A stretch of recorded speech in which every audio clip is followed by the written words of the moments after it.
International politics के एक scholar हैं सैमुअल पी हंटिंगटन। उनकी एक थीसिस है क्लैश ऑफ सिविलाइजेशन। उनका मानना है कि इस्लामिक देशों के बॉर्डर जहां पर अन्य धर्मों जैसे कि क्रिश्चियंस और यहां पर इजराइल के साथ ज्यूज के साथ मिलेंगे, वहां पर आप ब्लडी बॉर्डर्स देखेंगे। यह थीसिस है कि ऐसा होगा ही। The confrontation that you see now, क्या ये केवल कुछ बॉर्डर का इशू है या फिर इसके बियॉन्ड भी काफी कुछ है? चलिए जानते हैं इस वीडियो में। इस वीडियो का पर्पस है, सबसे पहले हम ईरान में भी क्या चल रहा है, ईरान इजराइल के इस कॉन्फ्लिक्ट में क्या चल रहा है, रिटेलिएशन की पॉसिबिलिटी क्या है, अंतर्राष्ट्रीय कानून क्या कहता है, ईरान और इजराइल के रिलेशंस पहले तो ठीक थे, फिर क्या गड़बड़ हुई 1979 ऑनवर्ड्स, कैसे ईरान और सऊदी दोनों मुस्लिम वर्ल्ड की लीडरशिप को चाहते हैं, दोनों में डिफरेंसेस का क्या इंपैक्ट होगा इस रीसेंट कॉन्फ्लिक्ट पर, क्या सऊदी भी इजराइल के खिलाफ आएगा अगर मुस्लिम देश मांग करते हैं तो, और सऊदी पर कौन से दबाव और कौन सी आवश्यकताएं हैं जिसकी वजह से शायद सऊदी ना आए। इसके बाद यहां पर पुतिन का क्या कनेक्शन है, क्योंकि सीरिया से कहानी शुरू हुई है, जो रिसेंटली अभी रिटेलिएशन हुआ है from Iran, it is connected to Syria, और सीरिया में बशर अल असद की सरकार को बचाए रखने में पुतिन की भी सरपरस्ती है, तो उनका क्या एंगल है। उधर नॉर्थ कोरिया में 2 हफ्ते पहले न्यूक्लियर टेस्ट को बढ़ाए जाने की बात आ रही है सामने, तो क्या दुनिया का फोकस इस तरफ ईस्ट चाइना सी में कुछ और भी होने वाला है क्या? तो क्या कनेक्शन इन सब का, चलिए समझते हैं इस वीडियो में बड़े आसानी से। सबसे पहले जो रीसेंट अपडेट है वो क्या है, ईरान ने जो अटैक किए हैं, पहली बार ऐसा हुआ है कि ईरान डायरेक्ट कन्फ्रंटेशन में आया है इजराइल के साथ। आप कहेंगे नहीं सर, जंग तो पहले भी चल रही थी, पहले शैडो वॉर चल रहा था, प्रॉक्सी चल रहे थे, जैसे कि साइबर अटैक, एक दूसरे के न्यूक्लियर साइंटिस्ट को मार देना, दूसरे देश में कुछ ताकतों को पैसा देना, हथियार देना और उनसे इजराइल पर अटैक कराना, और इजराइल भी ऐसी काउंटर ऑफेंसिव ईरान के खिलाफ करता रहता था। लेकिन डायरेक्ट कन्फ्रंटेशन क्या जरूरत आन पड़ी अभी? जरा इस मैप के थ्रू समझिए। सीरिया में है डेमेस्कस, और यहां पर ईरान की कंसुलेट फॉरेन ऑफिस होता है जो देश की संप्रभुता को रिप्रेजेंट करता है। 1 अप्रैल के दिन कहा गया कि इस पर अटैक हुआ इजराइल की तरफ से, हालांकि इजराइल ने माना नहीं है। जैसे ईरान ने तो अटैक किया और माना मैंने करा है।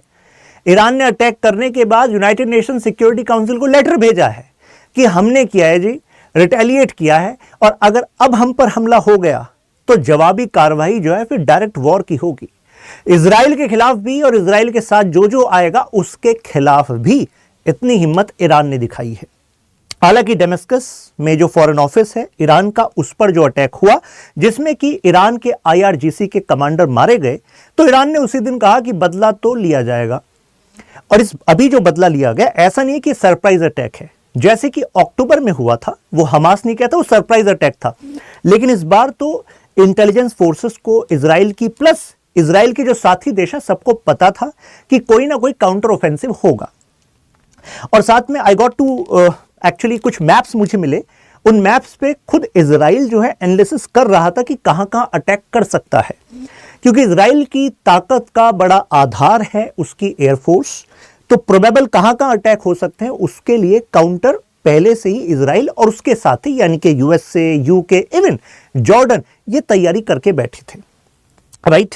अब जरा इस मैप के थ्रू समझ लीजिए जरा लोकेशन। ये है इजराइल और यहां है ईरान। ये देखिए, यहां पर इराक है, सीरिया है, लेबनान है। आप कहेंगे इससे क्या मतलब है? तो है, नहीं नहीं, इंपॉर्टेंट है ये। क्यों? क्योंकि ईरान जो मिडिल ईस्ट के बैटल को लड़ रहा है उसमें आर्क ऑफ रेजिस्टेंस ये शब्द यूज होता है। आर्क ऑफ रेजिस्टेंस, रेजिस्टेंस तो किसी के खिलाफ होता है ना भाई, किसके खिलाफ? इजराइल और वेस्टर्न लॉबीज के खिलाफ, वेस्टर्न देशों के खिलाफ, यानी कि ईरान के समर्थित दल, मतलब कि कुछ आतंकवादी समूह जिनको वो कहते हैं भाई ये तो आजादी के लिए लड़ रहे हैं, इस्लाम के लिए लड़ रहे हैं। तो ऐसी 3 फोर्सेस इराक में मौजूद है जिनको हथियार, ट्रेनिंग, पैसा ईरान से जाता है। ऐसे ही सीरिया में बशर अल असद की सरकार को समर्थन देता है ईरान भी देता है, उधर से रशिया भी देता है। तो यानी कि यहां पर भी समर्थन हो गया। तो सीरिया का इस्तेमाल, क्योंकि बॉर्डर देखिए कनेक्टेड किसका है, ईरान का बॉर्डर कनेक्टेड नहीं है, सीरिया का कनेक्टेड है। तो अगर इजराइल के खिलाफ लड़ना है तो इजराइल के बराबर वाले देश जो मतलब नेबरिंग नेशंस का तो साथ ईरान को जरूरी होगा ही। तो इसी वजह से सीरिया और इधर लेबनान में हिजबुल्लाह मिलिट्री ग्रुप, उसको सपोर्ट करता है ईरान। इधर यमन में हूथी रेबल्स। तो अभी जो रिसेंट अटैक हुआ उसमें हूथीज की तरफ से भी अटैक होने लगा, इधर हिजबुल्लाह की तरफ से भी अटैक होने लगा, और इधर ईरान और इराक में समर्थित फोर्सेस की तरफ से भी अटैक होने लगा। अभी पूरा एनालिसिस तो निकल कर आना है कि भाई कौन कौन फोर्सेस एग्जैक्टली क्या क्या कर रही थी, राइट। लेकिन अभी जो निकल कर आया वो ये आया है कि भाई यहां से तो क्योंकि बिल्कुल बराबर में ही है, तो डॉजन्स ऑफ फायर्स ऑफ मिसाइल्स यहां से हुए हैं। लेकिन इजराइल पर इसका नेगेटिव इंपैक्ट क्या पड़ा, कितना नुकसान हुआ, जरा इस मैप के थ्रू समझ लीजिए। ये जो आपको दिख रहा है ब्राउन कलर वाला स्पॉट, तो इसका मतलब है कि स्ट्राइक्स जो हैं ये ग्राउंड पर पहुंच गई थी, क्योंकि already air defence missile system था इजराइल का। यूके एंड यूएसए की फोर्सेस भी इजराइल के समर्थन में सुरक्षा देने के लिए खड़ी थी। देखिए मैं यहां पर दिखाता हूं आपको, ये जो आप देख रहे हैं ये है मेडिटेरियन सी, और यहां पर मेडिटेरियन में आपको यहां दिख रहा होगा यूएस एयरफोर्स और रॉयल एयरफोर्स यानी कि यूके दोनों मौजूद थी।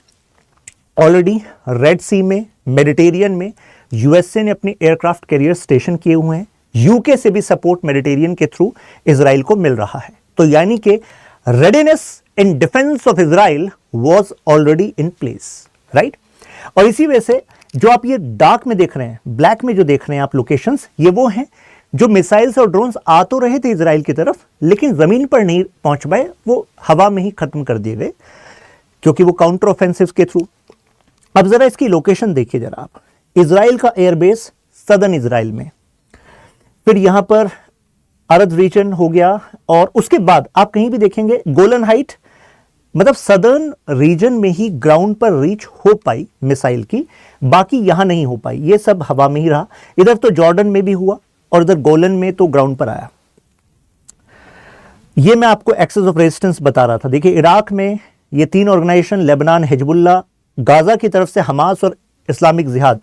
हमास तो एक्चुअली फेस्टिवल मना रहा था, हमास का कहना था ये तो बहुत सही हुआ, वो चाह रहा था कि ईरान डायरेक्ट कन्फ्रंटेशन में आए तो सही, और इसी वजह से जैसे ही इजराइल का फोकस हटा तो उस रात अब गाजा का कहना है भाई हमारे यहाँ तो शांति रही, यानी कि रफा में जो ऑपरेशन था इजरायली फोर्सेस का वो रोक दिया गया। इधर यमन में हूती रेबल्स। ना अब जरा इंटरेस्टिंग बात देखिए, कॉस्ट देखिए।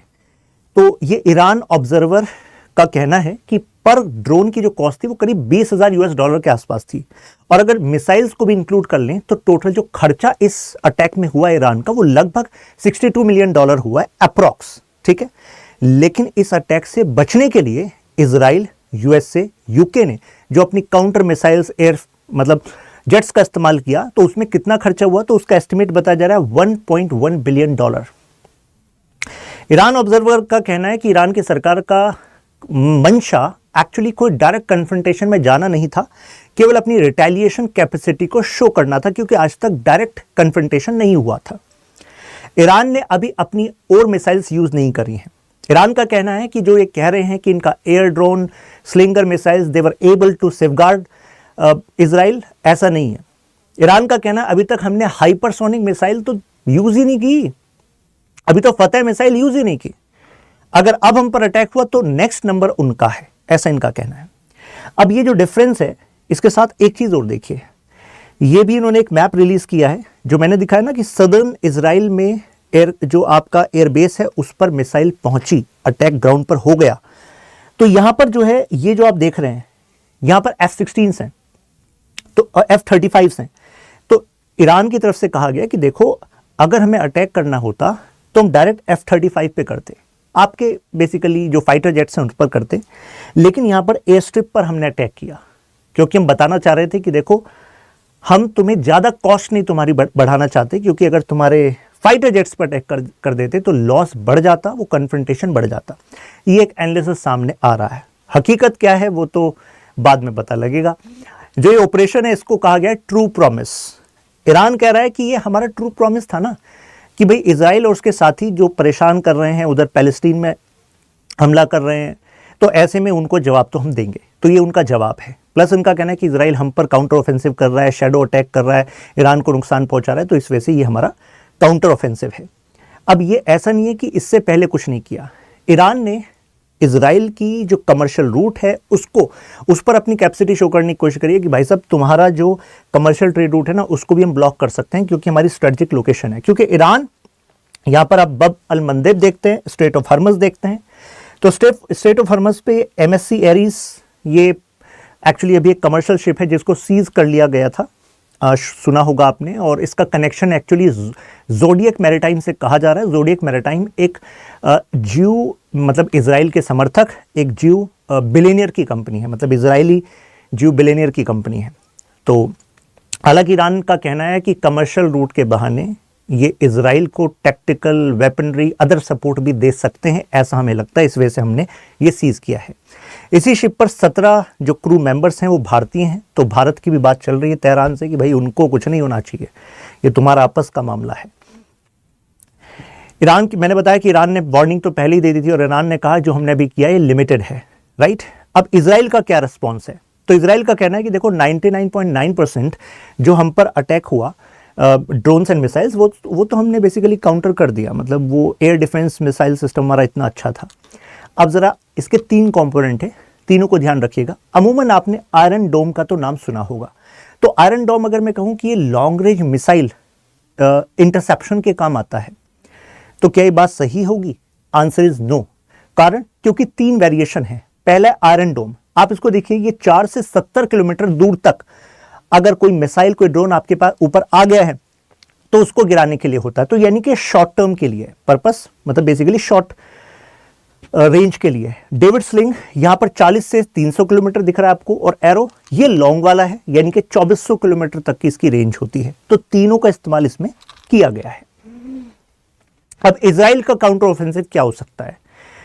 अब यह कहा जा रहा है कि देखो ईरान और इजराइल दोनों एंटीथेटिकल हैं, एक तरीके से ये मान लीजिए, मतलब दोनों के बीच का कॉन्फ्लिक्ट शायद रिजॉल्व ही नहीं हो सकता।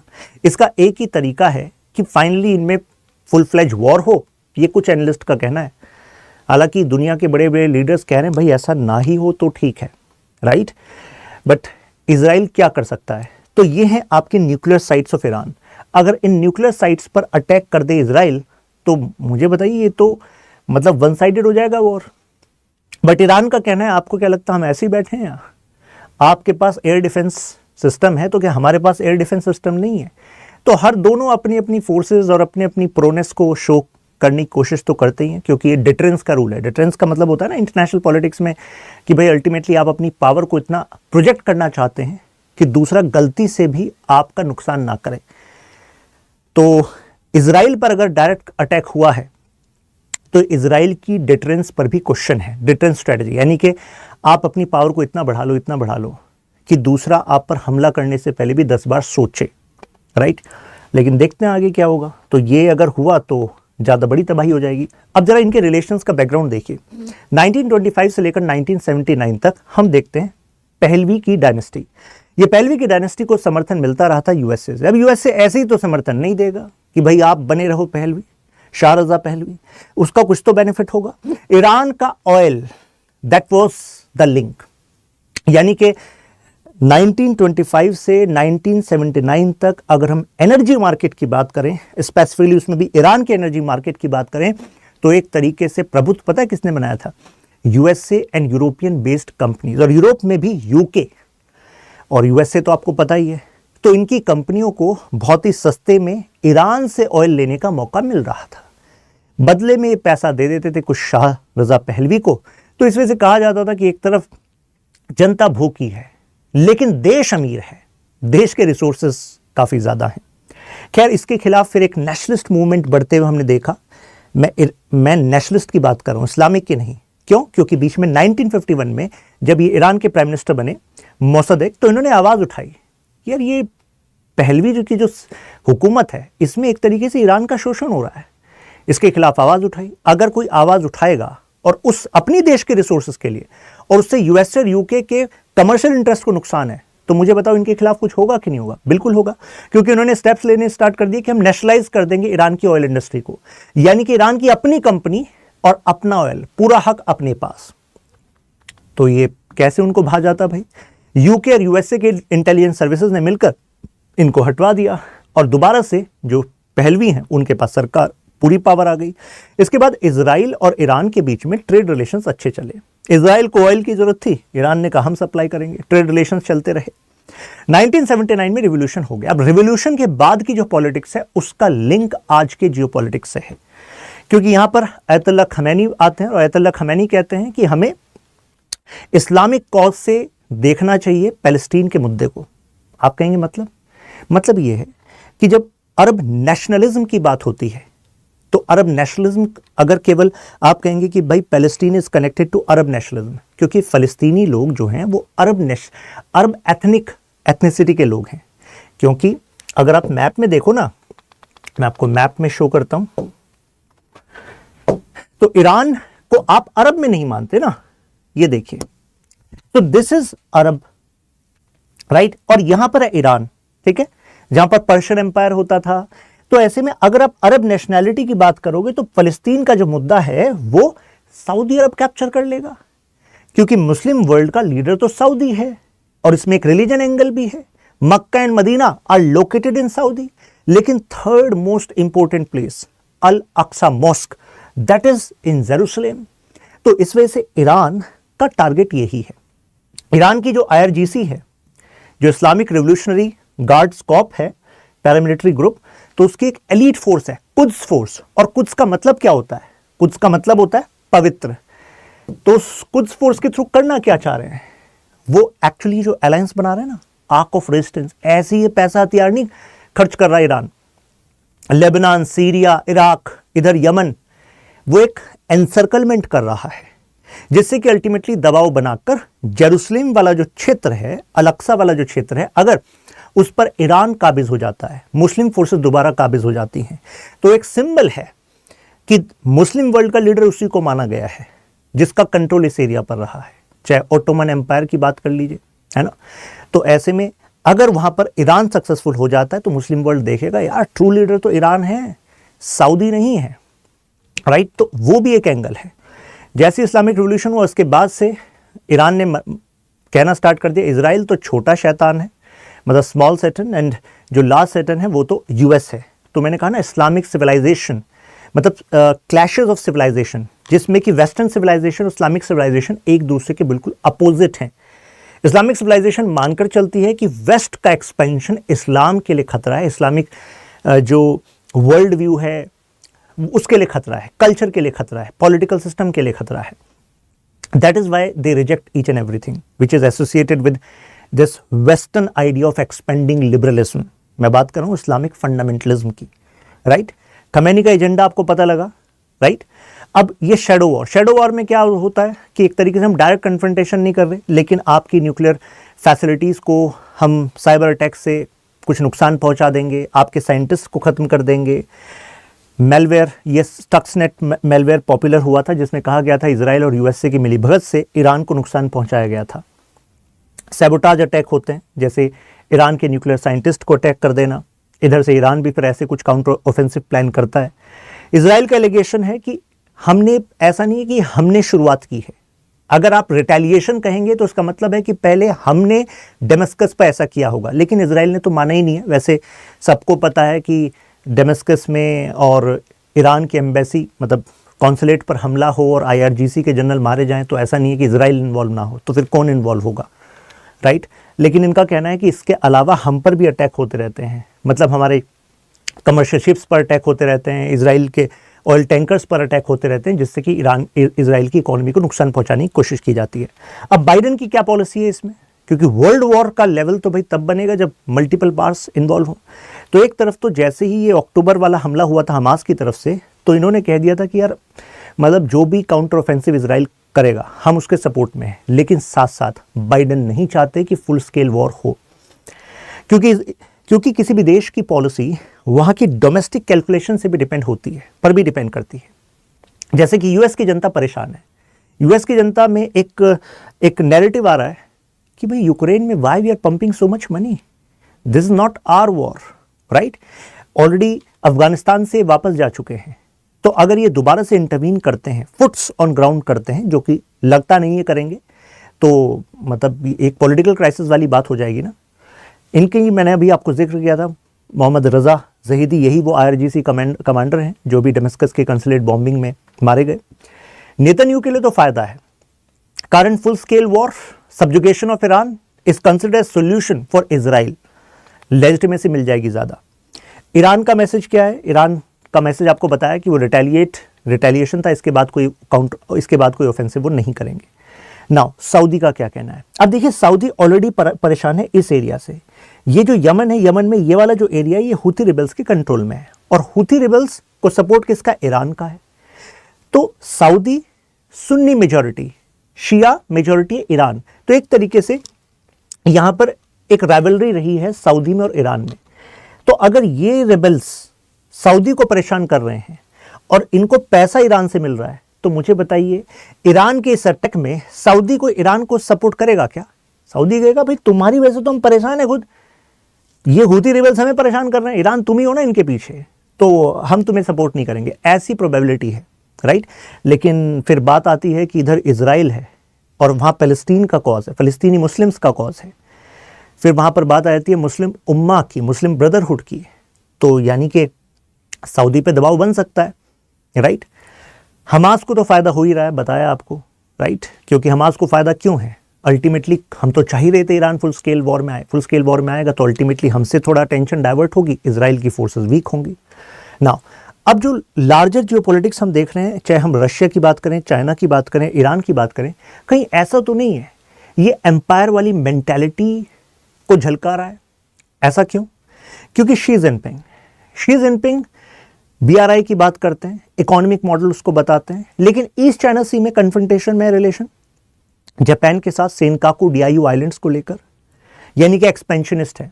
साउथ चाइना सी में एक्सपेंशन करते हैं, इंडिया की टेरिटरीज पर क्लेम करते हैं, लद्दाख, अरुणाचल प्रदेश। और शी जिनपिंग मतलब जैसे कि हमारे फॉर्मर फॉरेन सेक्रेटरी मिस्टर शाम सरन कहते हैं कि China is suffering from middle kingdom syndrome, यानी कि वो मिडिल किंगडम मानता अपने आप को, मानता है कि they are destined for greatness, they are like centre of this world. वो ग्रस्त है उस ह्यूमिलिएशन से जिसको सेंचुरीज ऑफ ह्यूमिलिएशन कहते हैं, कि इनका सब्जुगेशन किया था यूरोपियन पावर्स ने, ओपियम वॉर, जापान ने, तो वो उसका बदला चाहते हैं, और उसका बदला केवल एक ही है, एक्सपेंशन।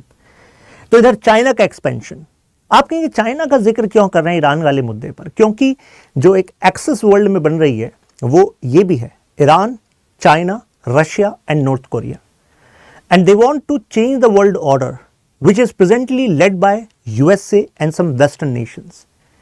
तो ये केवल एक टेरिटरी का मामला नहीं है, हमला केवल एक टेरिटरी पर नहीं है, ये एक लार्जर डायनेमिक्स है जो दुनिया में बदलाव की मांग करता है।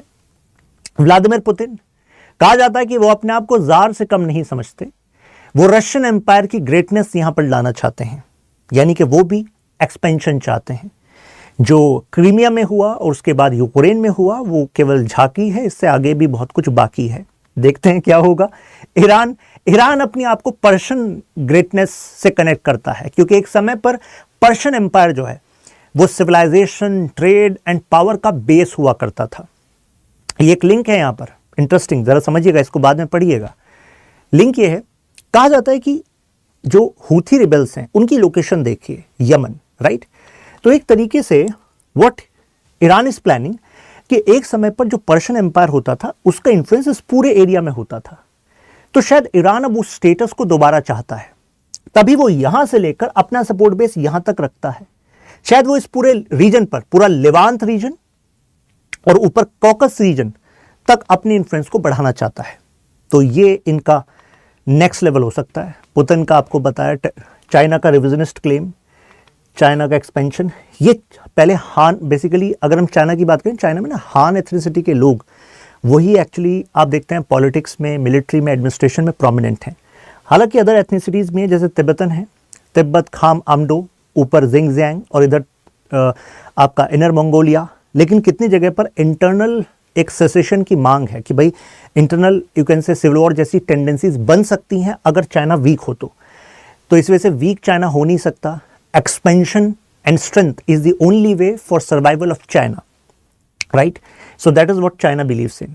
ये ज़ियांजिया का एक कॉन्सेप्ट है। ये कॉन्सेप्ट कहता है कि ultimately you are the centre, जो मैंने कहा आपको मिडिल किंगडम, कि we are there to expand. तो इसी वजह से सरदार वल्लभ भाई पटेल एक बात कहते थे जब हम पंचशील एग्रीमेंट की बात करते थे कि we should understand Mao's mentality, Mao's world vision ऐसा है अभी कि चलो उस समय पर कि यूएसएसआर और China are in good faith and ठीक है, India and USSR in good faith, चलो we should all be friends, लेकिन दूसरे की मंशा आगे क्या क्या हो सकती है उस पर ध्यान देना चाहिए। एक थुसाइडस का एक आइडिया है, एंशिएंट ग्रीस के एक थिंकर थे, उनका कहना था कि इंटरनेशनल पॉलिटिक्स का एक सिद्धांत है और हमेशा वही चलता रहेगा, strong will do what they can and weak must suffer what they should. दुनिया ऐसी ही चलती है, अच्छाई को जगह मिलनी चाहिए, शांति कोऑपरेशन होना चाहिए, लेकिन अपनी आंखें खोल कर रखनी चाहिए कि जो मजबूत है वो हर वो काम कर सकता है और करेगा, मतलब हर वो काम करेगा जो वो कर सकता है। तो हमें कैलकुलेट करना चाहिए क्या क्या कर सकता है तुम्हें नुकसान पहुंचाने के लिए, तो यू शुड बी प्रिपेयर्ड। खैर, ईरान का क्वेस्ट बताया आपको, पर्शियन एम्पायर, वो चाहता है इस पूरे एरिया पर इन्फ्लुएंस, राइट। और हूती पर इस वजह से क्योंकि यहां पर जिससे कि अरब पर एक दबाव बनाकर रखा जा सके, जिससे कि ये फर्दर एक्सपेंड कर सकें इस एरिया में, राइट। अब प्रोसेस क्या है इसके लिए? प्रोसेस है यही tactical alliances, having nuclear weapons, raising this proxies, that's the way. Religious component है ही, मतलब ईरान चाहता है कि वो अभी दुनिया में शिया वर्ल्ड का लीडर कहलाता है, लेकिन वो केवल शिया वर्ल्ड नहीं, वो मुस्लिम वर्ल्ड का लीडर कहलाए। इसी वजह से वो कहते हैं कि मुस्लिम उम्मा, राइट, मतलब वो कहते हैं ब्लेसिंग ऑफ अल्लाह, यानी कि इस्लामिक जो मूवमेंट है वो किसी एक कंट्री तक लिमिटेड नहीं है। ग्रेट एम्पायर ये बताया कि अल्टीमेटली आपका जो सेल्फ परसेप्शन होता है किसी नेशन का, वो उसकी फॉरेन पॉलिसी में रिफ्लेक्ट करता है। जैसे कि इंडिया की फॉरेन पॉलिसी में रिफ्लेक्ट करता है non aggression, non intervention, right. हालांकि हम इसमें स्लाइटली ट्वीकिंग्स इन बिटवीन करते रहते हैं, right, strategic autonomy, strategic ambiguity, right. World war 3 अभी हो सकता है क्या?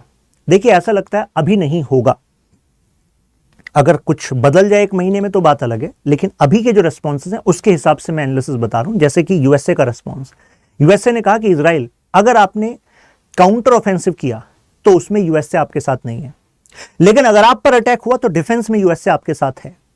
और मुझे बताइए, वर्ल्ड वॉर, इससे पहले वर्ल्ड वॉर 1, वर्ल्ड वॉर 2 कब हुए हैं?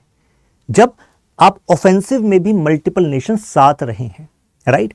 अरब का रेस्पॉन्स देखिए, इजिप्ट, कतर, यूनाइटेड अरब मतलब यूएई, ये सब यूनाइटेड नेशन सिक्योरिटी काउंसिल के सामने यही चाह रहे हैं कि यहां पर एस्केलेट ना हो सिचुएशन। रशिया का रेस्पॉन्स देखिए, रशिया खुद तो यूक्रेन में एंगेज है, लेकिन इनका कमेंट जरा देखिए, मजा आ जाएगा आपको पढ़कर। कहना टेंशंस वुड क्या कह रहे हैं, हाँ जी, extremely concern about Iranian strike, ये कंसर्न है ऑन इजराइल, और कह रहे हैं कि भाई सभी पार्टीज जो एंगेज हैं वो रेस्ट्रेन का इस्तेमाल करें, यानी कि इसके बाद कोई अटैक ना करें। ऐसा रशिया का रिस्पॉन्स है। तो भाई ये भी कोई ऐसा टेंडेंसी नहीं दिख रही कि हम आपके साथ हैं। तो अभी क्या लग रहा है कि कैंसिल हो गया है? तो मैंने क्या कहा, 1 महीने में आगे क्या क्या होने वाला है उससे पता लगेगा कि सिचुएशन क्या क्या बिगड़ सकती है, लेकिन फिलहाल नहीं हो रहा क्योंकि डिले हो रहा है, क्योंकि मेजर जो रेस्पॉन्सेज हैं they are against escalating this situation, right.